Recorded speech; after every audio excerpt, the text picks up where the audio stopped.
똑같은 전쟁의 상황에서 요나단이 어떤 일을 했는지 지난주에 살펴보았습니다.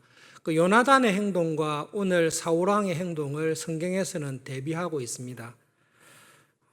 도무지 이길 수 없는 전쟁 속에서 요나단이 그 마음의 중심에 하나님을 믿는 믿음을 가지고 순종한 것을 통해 하나님께서 큰 은혜를, 큰 성공을 주셨습니다.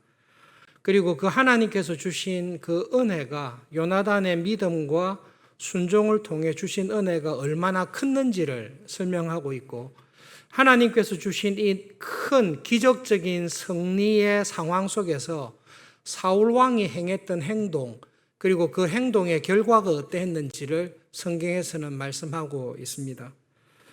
하나님께서는 그 마음의 중심에 하나님을 믿는 믿음을 가지고 그 믿음에 순종하며 살아가는 사람들을 통해서 가정에 혹은 교회에 또 나라에 큰 은혜를 베풀어 주십니다. 하나님께서 요나단을 통해 주신 은혜가 세 가지로 나와 있는데요. 전혀 요동할 것 같지 않았던 블레셋 온 군대에 하나님께서 큰 혼돈을 일으키셨습니다. 요나단으로 인한 혼돈뿐만 아니라 지진과 두려움이 블레셋 군대에 엄습했습니다. 상상할 수 없는 일이 벌어졌는데요. 이스라엘 군인들은 다 탈영하고 도망갔습니다. 블레셋 군인은 두려워할 이유가 전혀 없습니다. 그런데 하나님께서 주신 두려움 가운데 블레셋 군대가 어느 정도까지 갔는가 하면 자기 편을 적군으로 오해하고 자기 편을 스스로 죽이는 큰 혼란에 빠지게 되었습니다. 조금만 더 살펴보시면 하나님께서 주신 큰 은혜가 있는데요. 다 탈영을 했습니다. 모인 군인들이 싸울 마음이 없이 다 도망하고 탈영하고 땅속으로 굴속으로 심지어 요단강을 건너서까지 탈영을 했습니다. 그런데 놀랍게도 하나님께서 요나단을 딱 보시고 은혜를 주셨는데 탈영했던 군인들이 자진해서 용기를 얻어서 다 모여들게 되었습니다. 여러분, 이것은 조금만 생각해 보시면 하나님께서 특별한 은혜를 주셨다는 것을 쉽게 알 수 있습니다. 600명밖에 안 남았는데요. 600명 남았던 군인들이 갑자기 몰려들어서 10,000명이 되었습니다. 그것은 하나님께서 이스라엘 백성들에게 용기를 주시고 누가 조직적으로 모으지 않아도 하나님께 주시는 감동으로 다 모였다는 것입니다. 어쩌면 전무후무한 블레셋과의 전쟁에서 승리를 거둘 수 있는 은혜를 하나님께서 주셨습니다. 23절에 이렇게 이야기하고 있습니다. 여호와께서 그날에 이스라엘을 구원하셨습니다. 어느 정도의 큰 구원이었는가 하면 사무엘이 에베네셀의 도움, 그때 얻었던 승리보다 더 큰 승리를 확실하게 거둘 수 있는 계기를 잡았습니다. 이런 하나님께서 주신 큰 은혜를 받는 와중에 사울 왕이 했던 행동, 그리고 그가 했던 조치들에 대해서 성경은 기록하고 있습니다. 굉장히 실망스럽고 곰곰이 하나님의 말씀을 묵상해 볼 때에 하나님께서 보시기에 요나단의 행동과 하나님께서 보실 때에 사울 왕의 행동이 어땠는지를 한번 생각해 보십시오. 혼란이 벌어졌습니다. 사울 왕이 제일 먼저 행한 행동은 그 제사장을 통해서 지금 하나님 앞에서 어떻게 해야 될지 하나님의 뜻을 구한 것입니다. 하나님의 궤를 가져오라고 했는데요. 아마 에봇을 가지고 오라고 보는 것이 정확합니다. 하나님의 언약궤는 함께 있지 않고 하나님의 뜻을 구할 수 있는 에봇을 가지고 있는 제사장이 옆에 있습니다. 그래서 제사장을 불러서 하나님, 우림과 둠빔을 통해 지금 상황 속에 전쟁에 나갈까요?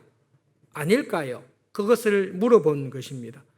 제사장을 불러서 에봇을 통해 하나님의 뜻을 물어보려고 하는 와중에 보니까 블레셋의 군대가 점점 더 큰 혼란에 빠져서 이것은 하나님의 뜻을 물어볼 필요가 없을 정도까지 되었습니다.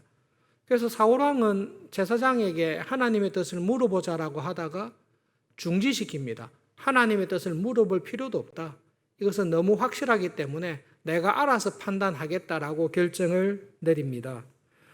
누가 봐도 하나님께 여쭤보지 않아도 너무 확실한 상황이라서 사울은 그런 결정을 내립니다.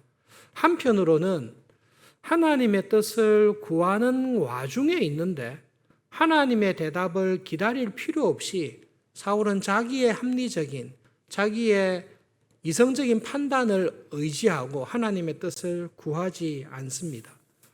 그 다음에 사울이 했던 행동 중요한 게 있는데요. 전쟁에서 성기를 잡아서 블레셋 군대를 칠 때에 확실한 승리를 거두기 위해서 군인들에게 맹세를 시킵니다. 맹세를 시킬 때 사울이 참 중요한 말을 24절에 합니다. 사울이 백성들에게 맹세를 시켜서 이르기를 저녁, 이스라엘은 저녁이면 하루가 끝나지 않습니까?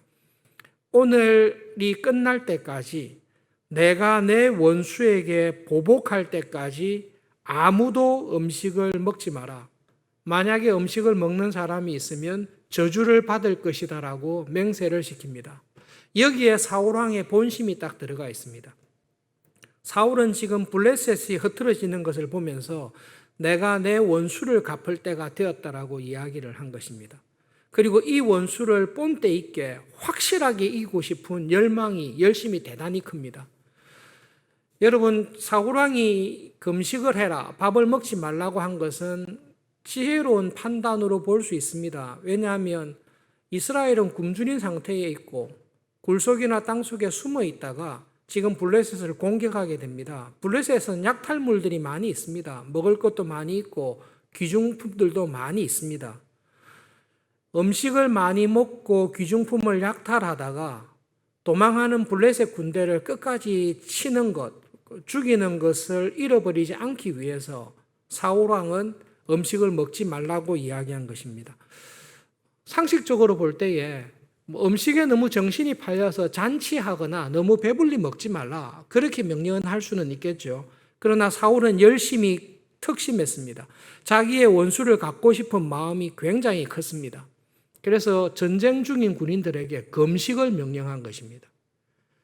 요나단이 배가 고픈 가운데 싸우러 가다가 배가 고픈 가운데 꿀이 있어서 꿀을 잠깐 찍어 먹고 힘을 얻고 추격하면 됩니다. 꿀을 퍼나르거나 하지는 않겠죠. 그것까지도 금한 것입니다. 사울은 자기의 군사적인 승리를 위한 야망, 열심이 굉장히 컸습니다. 그래서 무리한 요구를 백성들에게 시킵니다. 금식을 해라고 명령을 시킵니다. 그리고 그 명령을 지키지 않을 때 하나님의 저주를 동원하는 것입니다. 하나님께서 금식해서 싸우라고 말을 하지 않았습니다. 에봇을 통해 물어보지도 않았습니다. 자기의 생각입니다. 자기의 판단입니다. 나의 원수를 갚고 왕으로서의 이름을 떨치기 위한 욕심이, 열망이 분명히 사울왕에게 있었던 것이 분명합니다. 그래서 무리하게 하나님의 이름을 걸어서 맹세를 하게 만듭니다. 전쟁에서 싸웠던 믹마스에서 아얄론까지 싸웠다라고 기록되어 있습니다. 한 20마일 정도 되는데요. 35km로 싸운 것입니다. 여러분, 걸어 다녀도 35km 힘듭니다. 뛰어다녀도 더 힘듭니다. 그런데 전쟁하는 그 긴장 속에서 금식을 하면서 35km를 뛰어다닌다는 것은, 전쟁한다는 것은 불가능합니다. 왜 이런 무리한 결정을 내렸을까? 하나님의 뜻을 구하다가 중단해버리고 자기가 스스로 판단합니다. 그러나 자기의 판단에 의해 내린 결정들도 하나님의 뜻, 하나님께서 주신 은혜를 이루는 판단이 아니라 내 원수를 내가 다 갚을 때까지 자기의 목적과 뜻을 이루기 위해서 무리한 명령을 내립니다. 그 아버지 사울이 내린 명령을 요나단이 듣고 요나단이 사울 왕의 행동에 대해 정확하게 29절에 이야기합니다. 요나단이 이르되 내 아버지께서 이 땅을 곤란하게 하셨도다. 아버지께서 곤란하게 하셨구나. 괴롭게 하셨구나. 그렇게 이야기를 하고 있습니다. 여러분, 곤란하게 했다. 아버지 사울의 명령이, 행동이 오늘 우리를, 이스라엘을 곤란하게 하고 괴롭게 했다라는 말은 히브리 말로 아카르라는 단어인데요. 이 아간하고 관계되는 말입니다. 아간이 범죄했을 때 여호수아가 아간에게 이렇게 이야기합니다. 아간아, 네가 오늘 이스라엘을 괴롭게 하였구나. 너의 그 죄로 말미암아 우리를 곤란하게 하였구나라는 말을 요나단이 똑같이 이야기합니다. 오늘 아버지 사울이 한 행동이 우리 이스라엘을 괴롭게 했습니다. 우리를 곤란하게 했습니다. 괴롭게 하고 곤란하게 했다는 것은 무엇입니까? 여러분, 이거는 꼭 기억하셔야 되는데요. 하나님께서 지금 주기로 예비하신 축복이 있습니다. 하나님께서 주시는 축복을 놓치게 하고 축복을 받지 못하도록 막아버렸다는 것이 곤란하게 했다는 말입니다. 하나님께서 이스라엘 백성들에게 약속하신 약속과 축복이 있습니다. 가나안에 들어가서 하나님께서 약속하신 젖과 꿀이 흐르는 땅을 은혜로 주겠다라는 그 약속과 축복이 있습니다. 그런데 아간이 범죄함으로 말미암아 하나님께서 이스라엘에게 부어주시는 전쟁에서의 승리, 대가를 희생을 치르지 않고 얻게 될 하나님께서 약속하신 축복을 받아야 되는데요. 아간이 이스라엘을 곤란하게 만들어버립니다. 아간의 범죄로 말미암아 하나님께서 부어주기로 약속하신 축복이 멈추게 되는 것입니다. 하나님께서 약속하신 축복을 온전히 받아 누리지 못하고 그 축복을 놓치게 된 것입니다. 요나단이 그 이야기를 하고 있습니다. 오늘 아버지의 이 잘못된 성급한 맹세와 아버지의 욕심에 의한 판단으로 말미암아 하나님께서 오늘 우리에게 주기로 한 그 약속과 축복이 곤란하게 되었고 막히게 되었고 방해를 받게 되었고 놓치게 되었구나. 아버지께서 하나님께서 우리에게 오늘 주실 그 큰 승리를 중간에서 방해하시고 막게 했구나라는 것을 이야기를 하고 있습니다. 사울왕이 이 결정을 하지 않았더라면 하나님께 받을 은혜와 축복이 무엇입니까? 사울왕이 죽을 때까지 오늘 이 전쟁에서 확실하게 이기면 도무지 전쟁할 수 없을 정도로 타격을 주고 적들을 공격해서 이기면 사울왕이 죽을 때까지 블레셋은 다시 전쟁에 일어서기 어려울 것입니다. 하나님께서 그 은혜를 한 사람의 믿음과 순종을 통해 이스라엘에게 복을 준 것입니다. 모든 사람이 압니다. 하나님께서 오늘 큰 승리를 주기로 작정하셨구나. 그 하나님의 축복과 은혜의 통로로 믿음을 가지고 움직였던 요나단을 통해 하나님께서 그 은혜와 복을 우리 가정에, 우리 교회에, 내 삶에 부어주시기로 하셨구나라는 것을 모든 사람이 경험하고 그 길로 나가고 있습니다. 그런데 한 사람이 또 등장했습니다.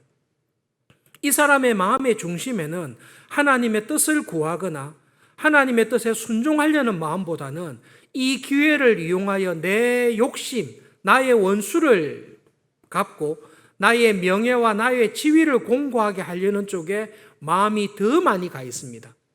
그러니 이 사람의 판단과 이 사람의 행동은 하나님의 뜻을 이루기보다는 오히려 하나님께서 주신 축복을, 하나님께서 지금 부어주시는 은혜를 가로막는 그 은혜를 놓치게 하는 자리에 들어가게 되었다라는 말씀입니다. 그 이야기를 요나단이 안타까운 마음으로 이야기를 하고 있습니다. 내 아버지께서 하나님께서 약속하신 오늘의 이 큰 은혜와 축복을 곤란하게 하시고 있구나. 은혜를 잃어버리게 하고 있구나. 오히려 왕으로서 이 은혜의 통로가 되어야 되는데 은혜의 통로가 되지 못하고 은혜를 가로막는 사람이 되고 있구나. 그 안타까움을 요나단이 이야기하고 있습니다. 성경은 똑같은 자리에서 똑같은 전쟁터에서 두 사람을 보여주고 있습니다. 한 사람은 그 마음의 중심에 하나님이 있는 사람입니다. 이 사람의 모든 생각의 중심에는 현실과 상황이 어렵고 불가능할지라도 우리를 불쌍히 여기시고 우리의 연약함 속에서도 은혜 베푸시기를 기뻐하시는 하나님을 바라보는 믿음이 있는 사람입니다. 여러분, 그런 믿음의 사람을 통해 작은 순종을 통해 요나단이 기대하지 못했던 상상할 수 없었던 은혜와 복을 하나님께서는 주시기를 기뻐하시는 하나님이십니다. 그런데 똑같은 전쟁터에 한 집안 안에, 한 교회 안에 사울과 같은 사람이 있습니다. 사울은 여러분 사무엘서를 한번 다시 쭉 성령님의 은혜를 구하면서 읽어보십시오. 사울의 마음속에 하나님께서 중심에 계셨던 적이 한 번이라도 과연 있었는가라는 것을 질문을 가지고 사무엘의 일생을 한번 쭉 읽어보십시오. 하나님께서 마음의 중심에 있는 사람은 자기의 죄와 잘못이 드러났을 때에 하나님 앞에 회개하고 돌이키는 사람입니다. 여러분, 지은 죄를 따지고 보면 다윗이 사울보다 더 심각한 죄를 지었던 악질입니다. 다윗이 지은 죄는 사울이 지은 죄와 사실은 비교가 안 될 정도로 그는 공공연하게 간음을 했지요. 그는 자기의 충성된 부하를 살인하는 죄를 저질렀을 정도로 악한 죄가 심각한 사람입니다. 그러나 다윗은 하나님께서 그의 죄를 지적할 때에 하나님 앞에서 자기의 죄됨을 진솔하게 이야기하고 그 죄에서 회개하기 위해서 온 마음을 다하는 사람입니다. 그런데 여러분, 사울왕은 좀 특이합니다. 사울왕의 일기를 자세히 읽어보십시오. 다윗처럼 진심으로 하나님 앞에서 회개하며 자기의 죄를 뉘우친 적이, 회개의 자리에 이른 적이 있는지를 한번 살펴보십시오. 사울은 자기가 죄를 범한 사람에게 인간적으로 정말로 잘못했다, 눈물을 흘리며 안타까움과 뉘우친 것은 있지만 자기의 죄를 하나님 앞에서 돌아보고 하나님 앞에 회개하며 회개의 열매를 맺은 적은 보이지 않는 사람입니다. 오늘 뒷부분을 읽어보십시오. 하나님께 다시 뜻을 구합니다. 우리가 지금 다시 출격할까요? 라고 물었을 때 하나님은 에봇을 통해 답을 안 하십니다. 그러니 그때 사울이 다시 묻는 거죠. 누구의 죄 때문에 하나님께서 응답을 안 하시나? 내가 금식하라는 명령을 내렸는데 이 명령을 깨뜨린 사람이 있어서 답을 안 주시는 것 같다. 범인을 찾아보자 해서 찾습니다. 자기 아들 요나단이 걸렸습니다. 그러면 보통 아버지라면, 신앙의 사람이라면 어떻게 해야 되죠? 요나단 때문에 하나님께서 응답 안 하시는 것이 아니라 내가 무리한 명령을 했구나. 내가 하나님의 뜻을 구하지 않고 내 소견에 좋을 대로 판단해서 이런 일이 되었구나. 요나단은 내가 한 명령을 듣지도 못하고 그냥 꿀을 찍어 먹었구나. 하나님, 요나단이 죽을 것이 아니라 제가 잘못했습니다. 저의 잘못된 판단과 저의 인간적인 욕심과 사람들 앞에서 체면과 그것으로 인해서 제가 잘못 결정을 내렸습니다. 제가 차라리 죽겠습니다. 그것이 왕으로서의 회개하는 자세, 아버지로서의 회개하는 자세일 것입니다. 그러나 그때 사울은 어떻게 합니까? 자기의 체면과 자기의 권위를 세우기 위해서 하나님을 다시 끌어옵니다. 요나단아, 내가 하나님 앞에 맹세하는데 네를 반드시 죽일 것이다. 너를 죽이지 아니하면 하나님께서 나에게 저주하기를 바라노라고 또 맹세를 도입합니다. 사울의 마음의 중심에는 하나님께서 이 사람의 신앙생활에, 이 사람이 왕으로 살아가는 동안에 하나님이 이 사람의 중심에 한 번이라도 있었는가가 의심스러운 사람입니다.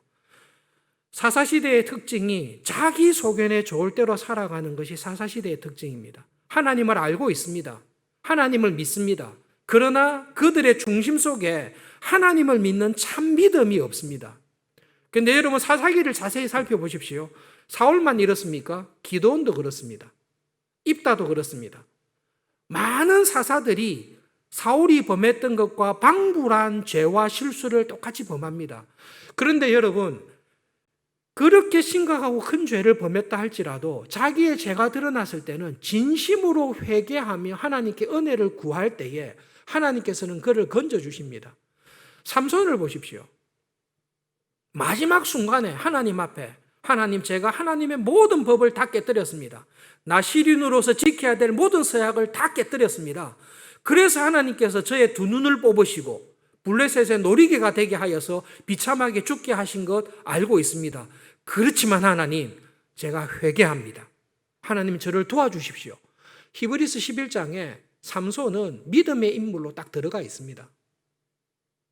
그렇게 심각한 죄를 범했는데도 삼손도 다윗도 기드온도 믿음의 인물 가운데 하나님께서 구원한 사람으로 이름이 기록되어 있습니다.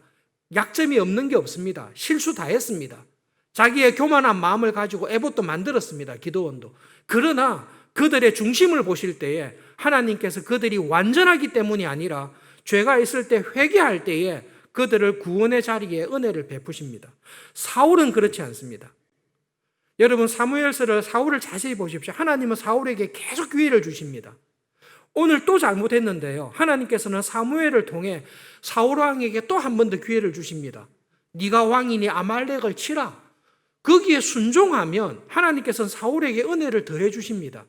그런데 끝까지 은혜를 주시는데 그 은혜의 기회가 있을 때마다 사울은 자기의 중심에 하나님을 드리지 않습니다.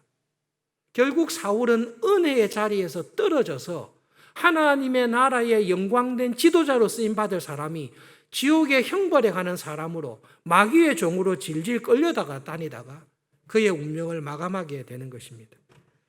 여러분, 하나님께서는 그때나 지금이나 똑같이 살아계셔서 아무리 어렵고 힘든 와중에 있어도 나를 이런 상황에 두신 하나님을 바라보고 하나님의 은혜와 하나님의 도우심을 믿는 믿음으로 살아가는 교인을 통해 한 사람을 통해 그 사람의 삶에 은혜를 주시고 그 한 사람의 사람을 통해 그 가정을 축복하시고 그 한 사람의 충성된 직분자를 통해 주님의 교회에 은혜 베푸시기를 정말로 기뻐하시는 분이 하나님이십니다. 올해 우리 교회의 표어가 합당한 예배, 하나님께서 받으시는 합당한 예배를 드립시다. 우리의 삶의 모든 곳에서 예배를 드립시다. 그것이 올해 우리가 기도하며 생각하고 있는 표어입니다. 평소에 존경하는 목사님이 계신데요. 그 목사님께서 최근에 설교를 통해서 본인이 집에서 온라인 예배를 드린 경험을 말씀하셨습니다. 그 목사님이 그렇게까지 이야기하실 줄은 사실은 기대를 못했습니다. 한 주가 아니라 한 2, 3주를 온라인으로 예배를 드리셨던 것 같은데요. 첫 주에는 일어서서 예배를 잘 드리셨대요. 근데 둘째 주 되니까 그냥 앉아서 예배 드리다가 핸드폰이 울리니까 자기도 모르게 핸드폰에 신경을 쓰다가 계속 지나가니까 자세가 삐뚤어지고 하면서 본인이 깨달았습니다. 하나님 앞에 온전한 예배를 드리는 것이 정말로 어렵구나. 여러분, 제가 존경하는 목사님이 그 정도면 저도 아마 2, 3주 계속 한 달간 집에서 온라인으로 예배 드리면 쉽게 무너질 가능성이 충분히 있는 거죠. 충분히 있는 거죠. 하나님께서 지금 그 실험을, 그 싸움을 우리에게 주신 것입니다. 나는 하나님을 정말로 예배드리는 사람으로 생각하면서 살아왔습니다. 하나님께서 우리를 돌아보시는 겁니다. 나를 테스트하는 것입니다. 네가 정말로 내가 원하는 하나님께서 기쁘게 받으시는 예배를 현장에 나오든지 집에서 예배를 드리든지 네가 정말로 너의 마음의 중심에 하나님이 받으시는 예배를 드리기를 원하는 마음이 있느냐? 하나님께서 우리를, 나의 신앙을 돌아보게 하십니다. 특별히 가정에서 예배를 드리실 때 남편 여러분, 가장인 남편 여러분, 부모인 여러분, 여러분이 어떤 마음과 어떤 자세와 어떤 복장과 어떤 태도로 예배를 드리는 것을 자녀들이, 가족들이 다 보고 있습니다. 아버지도 잠옷바람으로 예배 드리는데 뭐 그런 분은 없겠죠. 아버지도 예배 드릴 때 핸드폰 울리면 다 쳐다보던데 뭐. 하나님께서 믿음으로 살아가는 한 사람의 경건한 아버지, 경건한 부모를 통해 우리 아버지는 정말로 온라인으로 예배를 드릴 수밖에 없는 속에서도 내가 하나님이라도 저렇게 예배를 드린다면 기쁘게 받으실 만한 예배를 아버지는 평생 드리면서 살았다. 그렇게 살아가는 믿음의 한 사람을 통해, 한 가정을 통해 하나님께서는 그 가정에 은혜와 복을 반드시 부어주십니다. 그런데 아버지가, 부모가 흐트러져 있습니다. 자녀들에게 예배를 똑바로 드리라고 하지만 복장도 깨끗하게 씻지도 예배드리는 태도가 흐트러져 있습니다. 자녀들이 그 모습을 다 보고 압니다. 그것이 가정을 괴롭게 하는 것입니다. 자녀들을 괴롭게 하는 것이고 그것이 나의 신앙을 괴롭게 하는 것입니다. 하나님께서는 정말로 우리 가운데 한 사람 한 사람을 살피셔서 내가 행한 대로 나의 믿음대로 은혜로 갚아주기를 기뻐하시는 분이십니다. 여러분, 하나님의 본심은 우리를 괴롭히는 게 아닙니다. 하나님의 본심은 우리에게 은혜를 주시고 환난을 통해서도 더 큰 은혜를 주기를 기뻐하시는 하나님이십니다. 하나님 보시기에 현장에 나와서 예배를 드리시거나 어쩔 수 없이 가정에서 예배를 드리실 때에 올해 표율을 생각하십시오. 내가 하나님이 받으실 만한, 하나님께서 정말로 기뻐하실 만한 예배를 드리고 살아가는 사람인지를 돌아보시고 그 은혜의 자리에 갈 수 있도록 하나님 예배를 빨리 열어주십시오. 우리의 부족함과 연약함을 아시는 하나님, 너무 오래 끌지 마시고 주님의 교회를 불쌍히 여기셔서 의료진을 통해서 축복하시든지 기적을 베풀어 주시든지 하나님 앞에 온전한 예배를 드릴 수 있는 은혜를 주십시오. 여러분, 오늘 이 말씀은 한 사람 한 사람, 한 사람의 충성된 사람을 통해 하나님께서 은혜 베푸시는 것을 말씀하고 있습니다. 교회에 한 사람의 충성된 장로가 있습니다. 교회에 한 사람의 충성된 기도하는 권사가 있습니다. 교회에 한 사람의 충성된 집사가 있습니다. 그 한 사람의 충성된 직분자의 믿음과 순종을 통해 하나님께서는 그 사람을 축복하실 뿐만 아니라 주님의 교회를, 우리 교회를 축복하시기를 기뻐하시는 분이십니다. 저는 별 볼 일이 없습니다. 저는 이미 내세울 것 없습니다. 요나단이 그런 사람입니다. 그렇게 내세울 사람 아닙니다. 히브리서 11장에 기록된 믿음의 사람들을 보십시오. 그 사람들이 뛰어난 사람이 아닙니다. 그 사람이 믿었던 하나님이 뛰어나신 분입니다. 한 주간을 살아가실 때에 하나님, 제가 예배를 드리거나 직장에 있거나 어디에 있거나 저의 마음의 중심에 하나님을 모시고 하나님이 기쁘시게 할 만한, 하나님이 기뻐하실 만한 생각을 하고 하나님이 기뻐하실 만한 말을 하고 하나님께 영광을 돌리면서 살아가는 나의 삶을 통해 하나님의 이름을 영화롭게 하는, 하나님께 영광을 돌리는 그런 사람으로 써주십시오. 그런 직분자로 사용하여 주시고 써주십시오. 주일 예배가 회복될 수 있기를 바랍니다. 하나님 은혜 주셔서 어디서 예배를 드리든지 간에 하나님이 연락하시는 예배를 드리는 예배자가 되게 해주시고 하나님 예배의 장소를 빨리 열어주셔서 하나님께 예배하며 살아가는, 하나님이 기뻐하시는 예배를 드리는 교회가 되도록 은혜를 주십시오. 그 은혜를 간절히 구하며 살아가는 저희들이 되기를 바랍니다. 말씀을 기억하면서 기도하겠습니다. 하나님, 우리의 연약함을 불쌍히 여기시는 하나님, 예배의 자리를 사모하는 마음을 주십시오. 가정에서 예배를 드리든 교회에 와서 예배를 드리든 열려져 있는 이 기회에 예배를 사모하는 마음을 주십시오. 두 번째로는 하나님, 요나단과 같은 사람으로 살게 해주십시오. 내 마음의 중심에 하나님을 모시고 하나님의 사람으로 쓰임받는, 축복의 통로로 쓰임받는 남은 삶이 되도록 복을 주십시오. 함께 기도하겠습니다.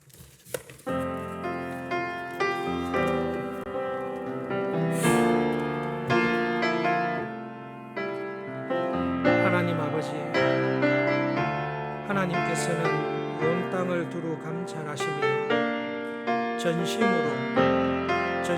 하나님을 믿고 믿음으로 살아가는 자들을 찾으시고 하나님, 그러한 믿음의 사람을 통해 하나님의 은혜 베푸시기를 기뻐하시는 하나님이신 것을 기억하며 기도합니다. 하나님 아버지, 하나님께서 이 코로나19 기간을 통해 우리를 시험하시고 나의 믿음이 어떠한지를 시험하시고 하나님이 시험을 통해 은혜 베푸시기를 기뻐하시는 줄을 진심으로 믿습니다. 하나님 아버지, 하나님께서 찾으시는 예배자가 되게 해주십시오. 하나님께서 기쁘게 연락하시는 예배를 드리는 예배자로 살아가는 은혜를 우리 교회에 허락하여 주십시오. 하나님께서는 한 사람의 믿음과 순종을 통해 큰 은혜를 베푸시기를 기뻐하시는 하나님이심을 믿습니다. 세우신 직분자들을 통해 하나님, 우리 교회에 그 직분자를 통해 하나님의 놀라운 은혜를 경험하는 복을 주시옵소서. 그러한 하나님께서 축복하시는 축복의 통로로 쓰임받는 직분자, 교인으로 살아갈 수 있는 열심을 우리들에게 허락하여 주십시오. 하나님 아버지, 주일마다 우리의 영혼을 새롭게 하여 주십시오.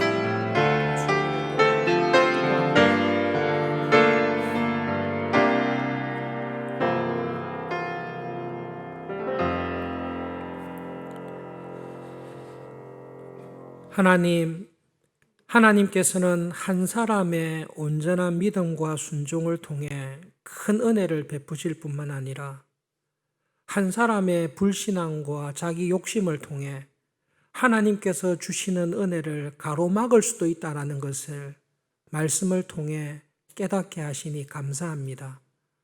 하나님, 저희들에게 은혜를 주십시오. 하나님의 축복과 은혜의 통로로 살아가는 복을 주십시오.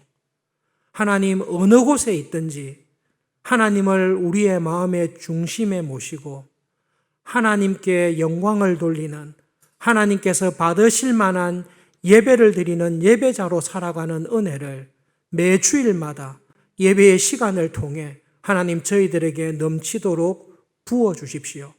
이번 한 주간 저희들을 두신 모든 자리에서 하나님께 합당한 예배를 드리며 살아가는 은혜와 복으로 하나님 우리들을 인도하여 주십시오. 예수님의 이름으로 기도합니다. 아멘.